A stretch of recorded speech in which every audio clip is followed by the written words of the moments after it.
Bismillahirrahmanirrahim. Al-hiddatu tak dari khiyar ummati. Al-hiddatu utawi kerasi hati ya. Hiddah itu ya sifat keras ya, tegas karena urusan agama ya. Hiddah itu landep, maksudnya kemarahan tapi karena membela agama ya. Marah karena urusan agama. Hiddah tak dari ngenani apa hiddah khiyar ummati ing piro-piro wong bagusi umat ingsun ya. Artinya orang ini marah ya, marah emosi ya, untuk hal yang baik, untuk masalah agama itu tidak apa-apa ya. Memang pada satu sisi Rasulullah SAW memang beliau sangat lembut. Kanjeng Nabi itu manusia yang santun. Kanjeng Nabi manusia yang pemaaf ya. Tetapi kalau sudah urusan agama ya, kalau agama ini dilecehkan, Nabi juga marah gitu. Jadi ada tempatnya ya. Nabi itu orang yang pengampun, pemaaf ya. Tapi kalau ada urusan agama yang dilanggar, beliau marah. Nah, al-hiddah ya, kemarahan, emosi dalam urusan agama itu dilakukan oleh orang-orang baik ya. Memang pada satu waktu perlu juga ya marah itu untuk hal-hal yang menyangkut kehormatan atau agama. Hadis rawahu at-Tabrani. Selanjutnya kalau Rasulullah sallallahu alaihi wasallam al-hasadu utawi hasud dengki, iri dengki. Al-hasadu utai hasud iku yakulu mangan apa hasud al-hasanati ing piro-piro kebagusan. Dengki itu memakan kebaikan. Kama takulu koyo oleh mangan apa naru geni al-hatoba ing kayu garing ya. Wa shadaqatu ta shadaqah iku tudfi'u nyirab memadamkan al khati'ata ing kesalahan kama yudfi'u kaya oleh mateni opo al ma'u banyu an-nara ing geni ya. Rasulullah sallallahu alaihi wasallam mengingatkan bahaya hasud, bahaya penyakit iri dan dengki. Manusia ini rata-rata ya aslinya ya punya watak seperti itu, hasud ya. Tetapi ada yang dituruti menjadi sifat jelek, ada yang berusaha untuk dilawan, dikendalikan. Orang ini sifat negatif itu memang ada bawaan. Tetapi tidak semua orang ya melepaskan, membiarkan. Medit, hasud ini kan umum. Medit itu orang ya rata-rata medit. Tapi karena dia dilatih, dilawan menjadi dermawan. Hasud juga begitu. Kalau dibiarkan kita ini punya bibit-bibit hasud nah, tidak senang dengan kebahagiaan orang lain. Makanya ini harus dihilangkan. Sifat-sifat jelek ini harus dilawan, dihilangkan. Karena hasud itu akan memakan kebaikan, maksudnya menghilangkan pahala kebaikan seperti api melalap kayu, api membakar kayu kering. Kenapa demikian? Karena orang yang hasud, orang yang dengki, ini akan terpancing untuk berbuat sesuatu. Misal orang karena hasud kemudian menggunjing, ngerasa nih hasud pada orang, akhirnya kemudian kan diekspresikan. Bentuknya apa? Menggunjing, cerita yang jelek pada orang. Itu loh, kamu tahu nggak? Anu itu loh, bakso itu loh, laris itu loh. Ya, itu dicemplungi katok ibu juni. Nah, akhirnya fitnah, akhirnya gosip. Nah, dengan begitu orang kalau sudah melakukan kezaliman, menggunjing, menghasut, memfitnah, maka kebaikannya akan diambil ya. Kebaikannya besok akan diberikan pada orang yang dihasuti. Orang yang dihasuti tanpa nikmat, di dunia dia nggak terpengaruh, di akhirat dia dapat pahala. Sebab besok kata Rasulullah SAW, orang-orang yang berbuat dosa, orang-orang yang bersalah pada orang lain, itu akan diadili. Salah satunya dengan cara kebaikan dia diberikan pada orang yang dizalimi itu ya. Makanya diingatkan jangan jadi orang hasud, karena hasud itu akan membuat pahala kebaikanmu jadi habis ya. Sehingga dia di dunia rugi, di akhirat juga akan rugi ya. Rugi, hasud itu rugi, nggak ada untungnya ya. Kamu dengki, iri, tidak ada manfaatnya, nggak ada sama sekali. Sebab rezeki ini sudah diatur oleh Gusti Allah. Nggak usah iri, nggak usah dengki ya. Rugi khosirat dunya wal akhirah. Rugi dunia, rugi di akhirat. Hendaknya kita ini malah senang ya. Kalau ada teman dapat kebaikan, hendaknya kita ini mensupport ya, senang. Jangan malah dengki. Selanjutnya as-sadaqah tudfi'ul khati'ah. Sedekah itu bisa menghapus kejelekan, seperti air memadamkan api. Wassalatu utawi salat iku nurul mukmini, cahayane wong mukmin.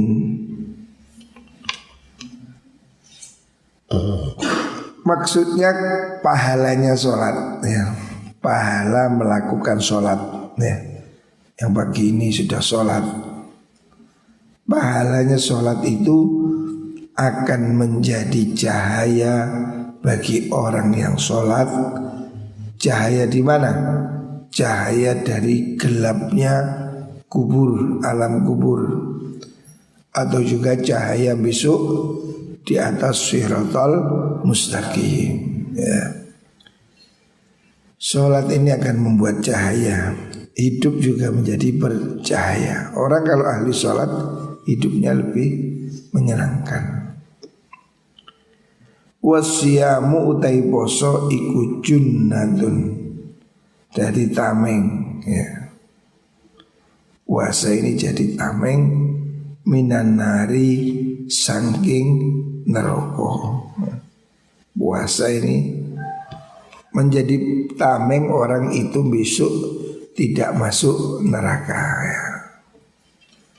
Artinya kan puasa itu kan menjadi orang bertakwa kan. Kul dari puasa itu kan la'allakum tattaqun, kamu jadi orang bertakwa. Kalau kamu bertakwa, kamu tidak akan masuk neraka. Selanjutnya itu hadis rawahu Ibnu Majah. Al-hikmatu dhalatul mu'mini. Al-hikmatu utawi ilmu kang manfaat.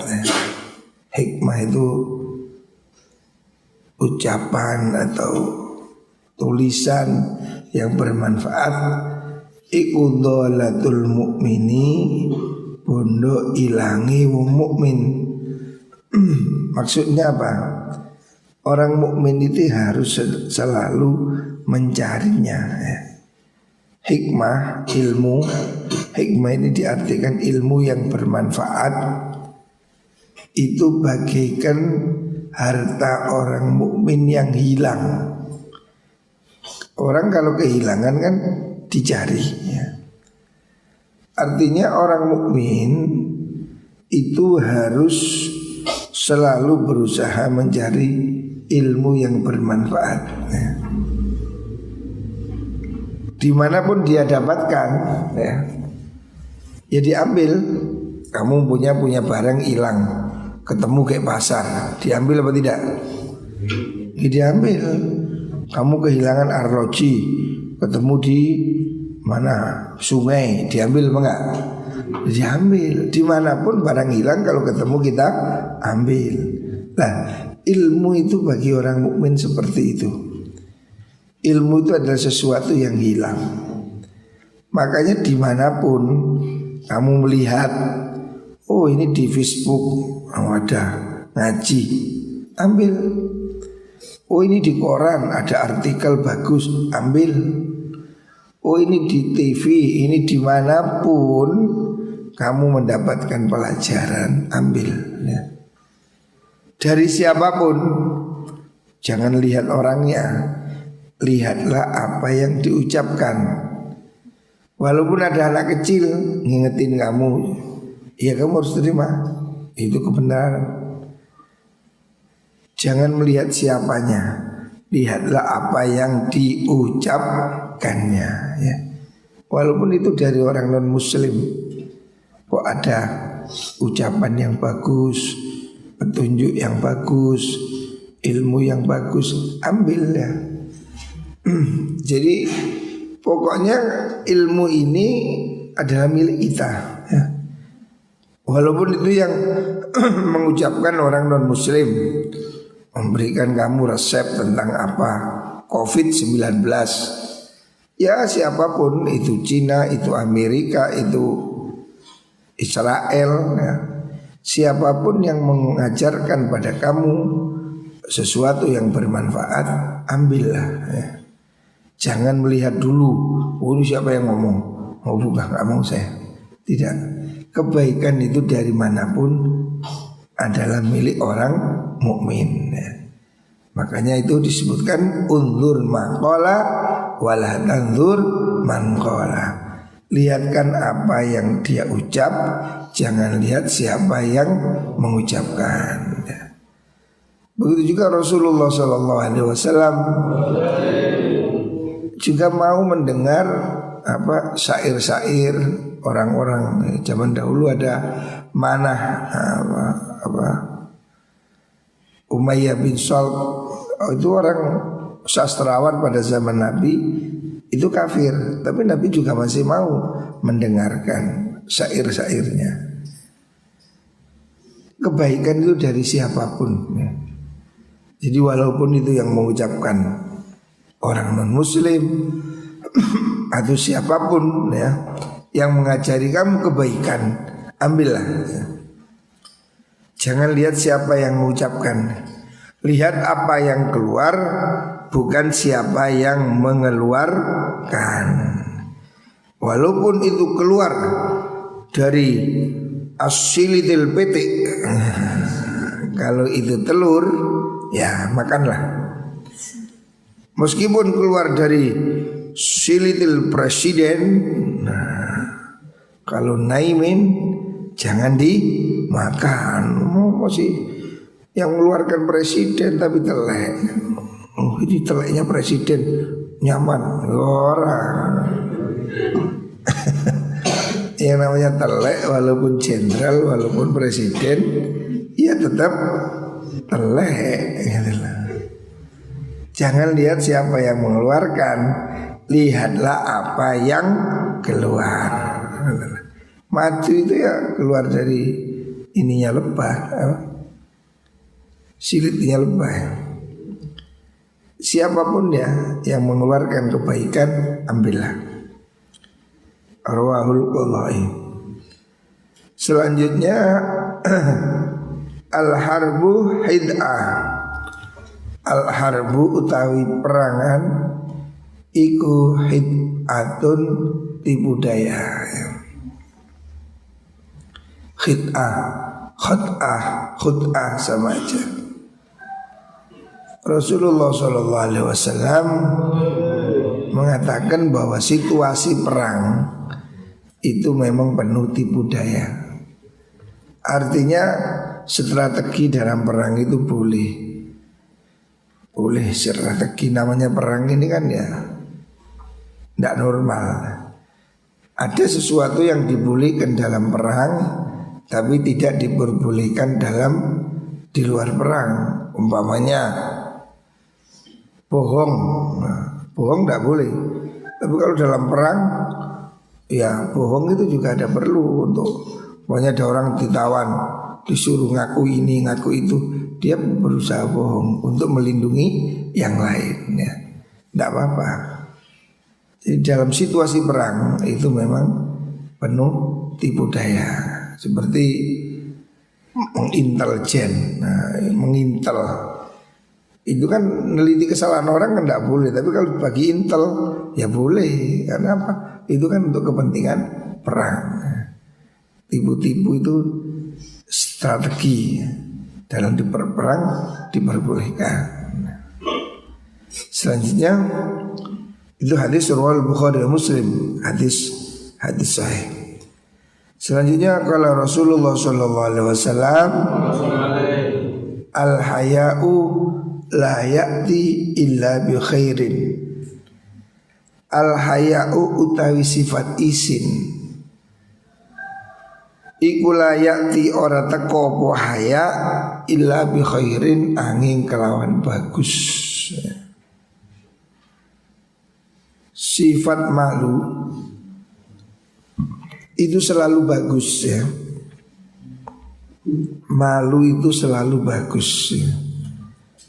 Siapa orang malu ya, siapa orang masih punya malu kalau dilihat orang lain, maka dia akan berusaha menahan diri untuk tidak berbuat jelek atau melakukan sesuatu yang dilarang.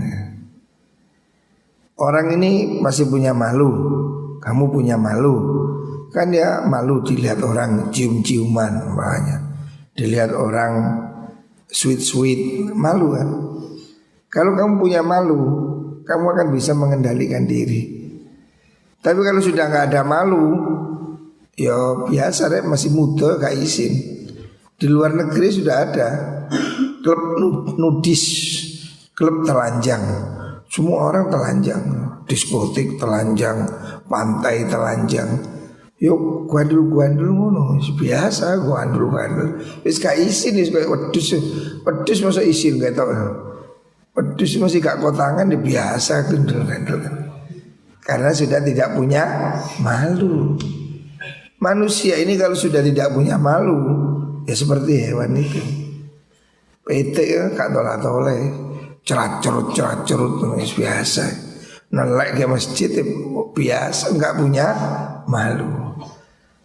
Makanya Rasulullah SAW mengingatkan malu itu akan membawa kebaikan. Malu itu sebagian dari iman. Kalau malu pada manusia saja membuat orang tidak berbuat jelek, apalagi malu pada Gusti Allah. Malu tidak jamaah, malu tidak sholat, malu tidak ngaji, malu dilihat Allah tidak tertib ya. Allah maha melihat. Kalau kamu punya malu, hidupmu jadi baik ya. Orang ini harus punya malu ya. Termasuk ngantuk itu loh. Itu kok sing ngorok ya. Malu itu.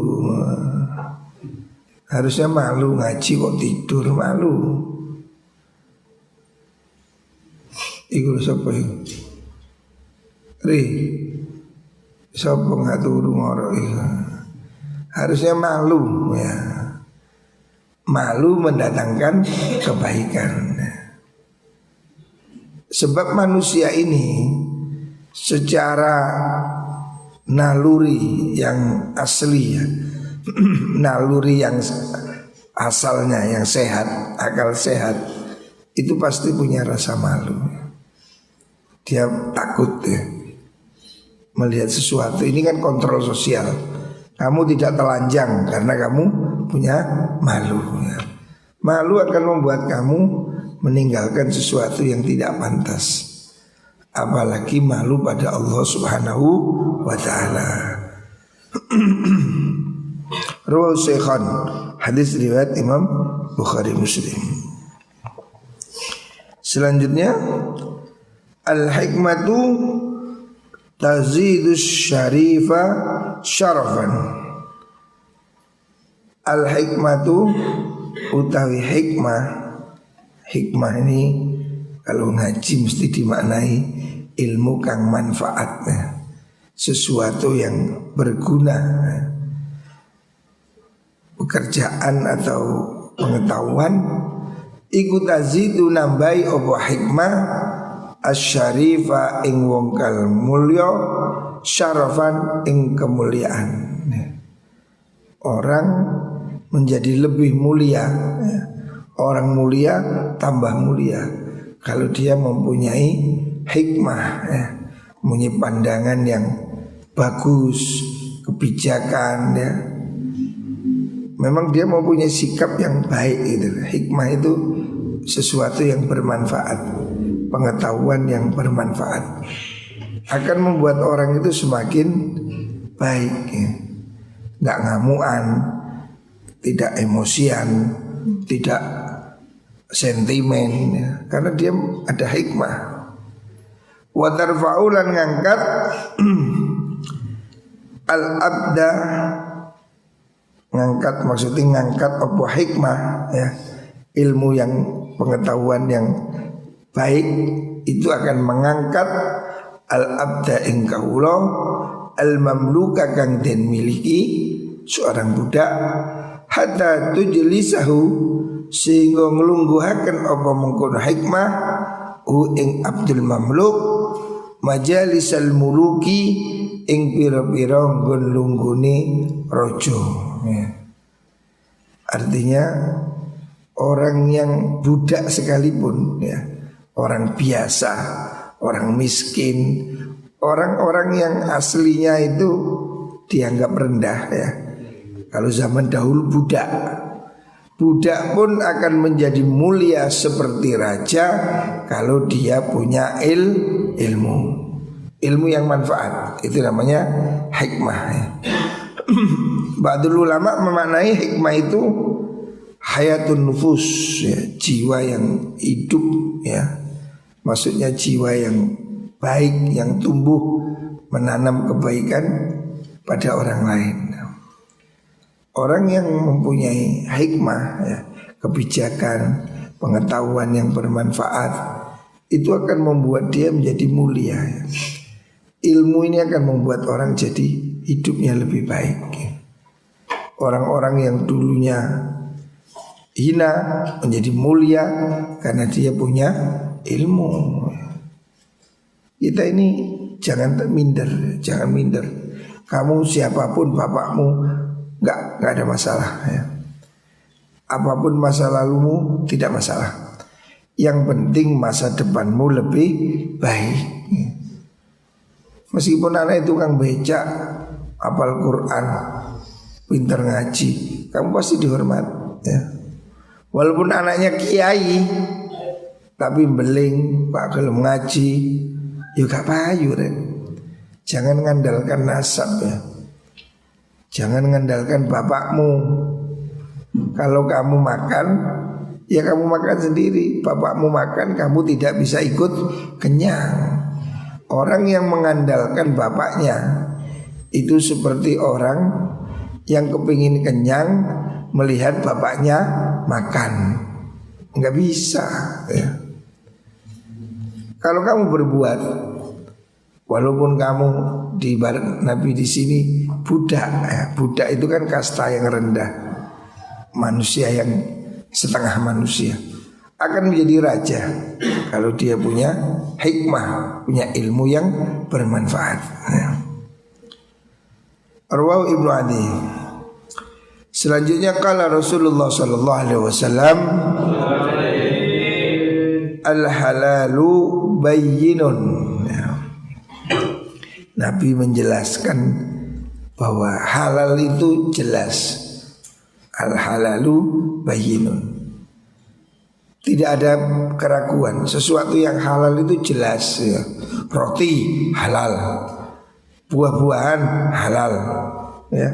Barang yang halal itu jelas ya. Makanya di Indonesia ini saya heran ada sertifikat halal. Mestinya yang perlu sertifikat itu yang haram.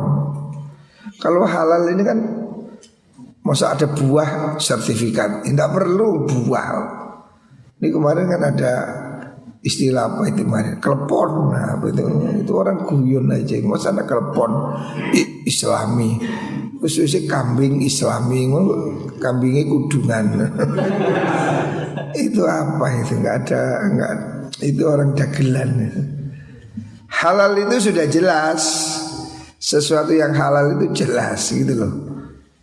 Roti halal, klepon halal, onde-onde halal. Oh jelas, al halalu bayyinun ya.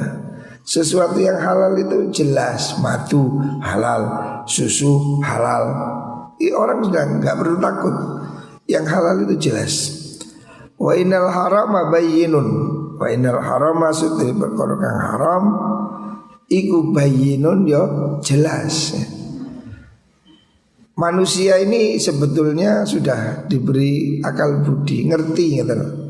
Makanan halal ini itu orang itu gampang kok. Gak usah diteliti apel ini halal apa haram. Ya jelas apel. Dulu saya waktu ke Inggris itu teman saya itu saking wedi nih belanja ke supermarket terus lihat air minum aqua dipuasno delok apa niki halal mboten wis ketok banyu kok sik halal mboten yo banyu yo halal dul masih ke Inggris yo halal ngapain sik diwas-wasno banyu dideloki niki halal mboten lha wong banyu kok halal itu jelas ya ucapan yang halal yo jelas. Perbuatan yang halal jelas ya. Semua itu jelas ya. Tidak ada keraguan ya. Orang ini sudah dapat penjelasan yang cukup. Wa innal harama bayyinun. Sesuatu yang haram juga jelas. Haram khamr haram, babi haram, bangkai haram, kencing haram. Jelas is ya. Zina haram, bohong haram, ngerasani adu domba haram, lihat cewek lain haram. Halal haram itu jelas ya. Wa bainahuma mustabihat. Wa bainahuma antara halal haram mustabihatun ono pira-pira perkara kang serupa, ada yang syubhat ya. Ada sesuatu syubhat, enggak patek jelas haram, tidak jelas halal. Jadi ada orang yang mungkin pada beberapa hal itu orang bisa mengetahui, tapi ini tetap bisa diketahui oleh ulama ya. Karena ada nas atau ada kias ya. Memang ada yang dalil itu tidak tegas tapi dikiaskan ya. Bisa aja ya. Atau ada ijma ya. Ijma ulama mengatakan ini ya. Terus beliau wala ya'lamunan orang ngawruhi ha ing mustabihat sapa katsirun wong akeh minan nasi sing menungso. Ada sesuatu yang memang sulit ya, dalilnya kurang jelas, Ini diketahui oleh ulama-ulama ya, berdasarkan ijtihad. Makanya kita ini harus mengikuti ulama di situ. Sebab tidak semua dalil itu ada yang konkret. Contoh sholat subuh 2 rakaat mana di Al-Quran? Nggak ada. Jam berapa sholat subuh di Al-Quran? Nggak ada. Ini kan harus ada penelitian Quran, hadis. Kalau Quran hadis belum ada, ini apa? Ada ijma, ada qiyas ya, itu dilakukan oleh para ulama. Faman mongko te sapane wong iku itako ngedoi sapa man, ngrekso asyubhati ing pira-pira syubhat, faqad istabra'ah, monggo teman-teman amri lebaran, maksudnya dia itu membersihkan lidinihi maring agama wa irdihi lan kehormatan iman. Wa wong desapane wong iku waqatu wibo supaman fil mustabihati ing dalam pira-pira perkara kang serupa antara halal dan haram, waqa amqatu wibo supaman fil harami ing dalam perkara haram.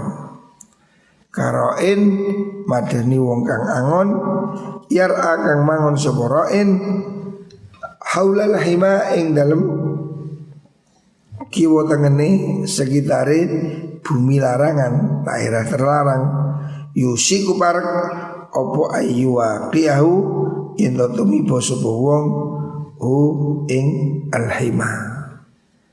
Jadi orang ini ambillah yang jelas saja, ambil yang halal, jauhi yang haram. Ada yang sesuatu yang mungkin masih mustabihat, ini tidak usah dideketi. Kamu ambillah yang jelas, ini halal, ini haram, jelas. Jangan yang nyerempet-nyerempet, koyok-koyok halal lah. Yang begini ini dijauhi saja. Sebab apa? Kalau kamu gampang, yang syubhat, yang abu-abu ini kamu lakukan, maka cenderung kamu terjerumus melakukan yang haram.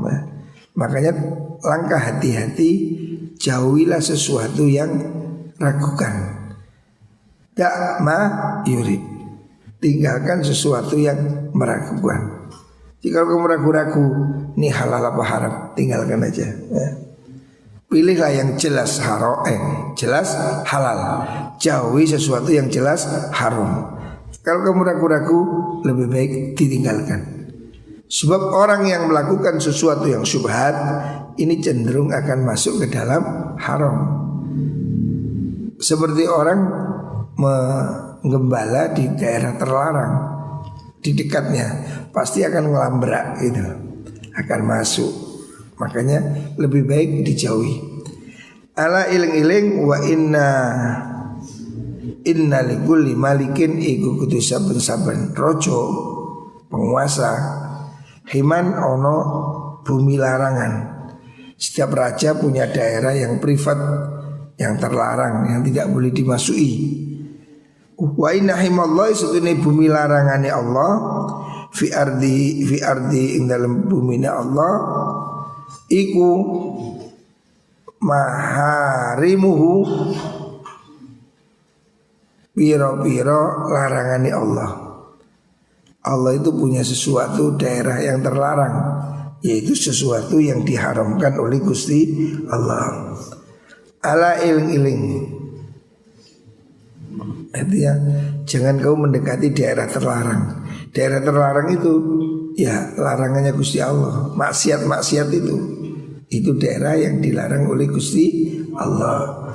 Wa inna fil jasadi lan suduri iku dalam jasad mudghatan, ono daging kempel.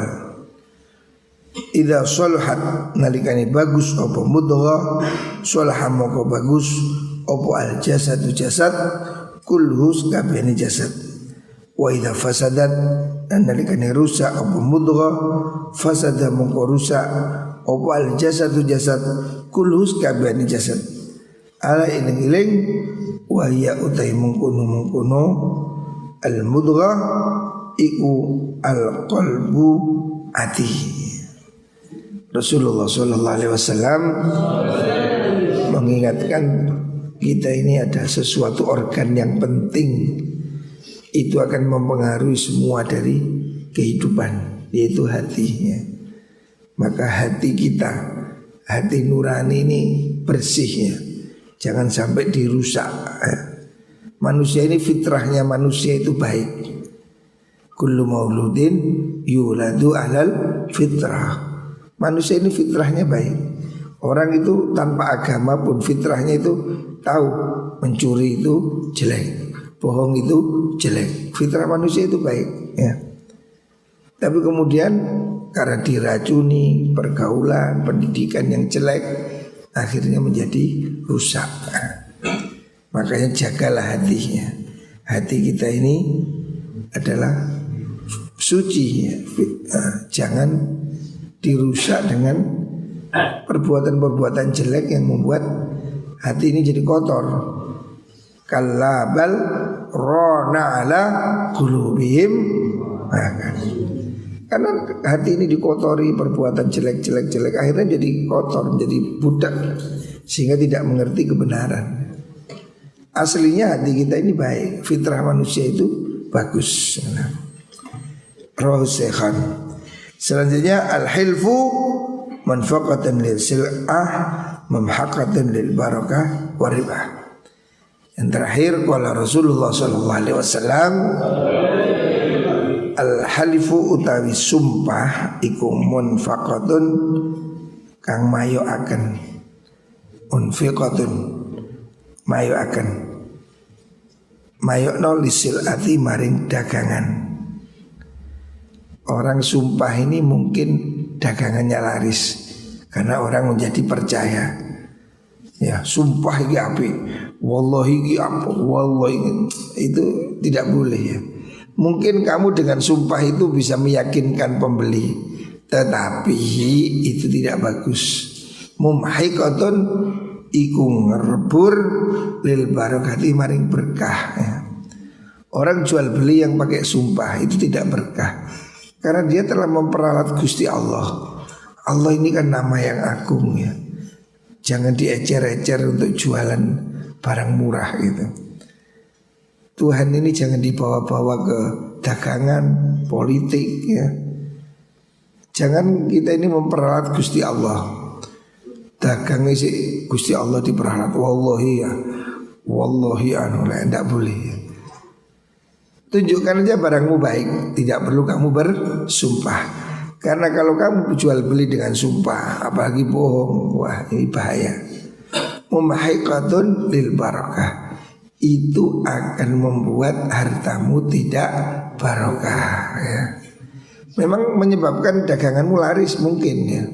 Sebab orang yang beli menjadi percaya ya, mungkin akan membuat daganganmu laku.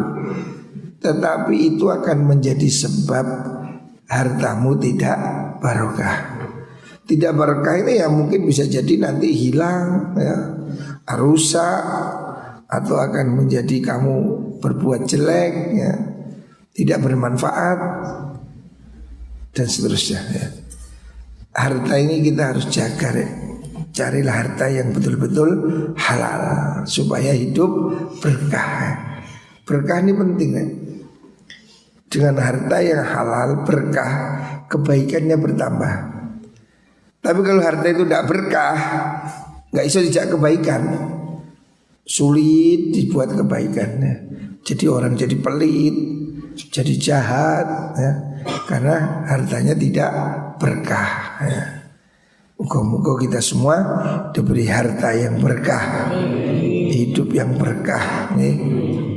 Yang penting juga ilmu yang manfaat barakah.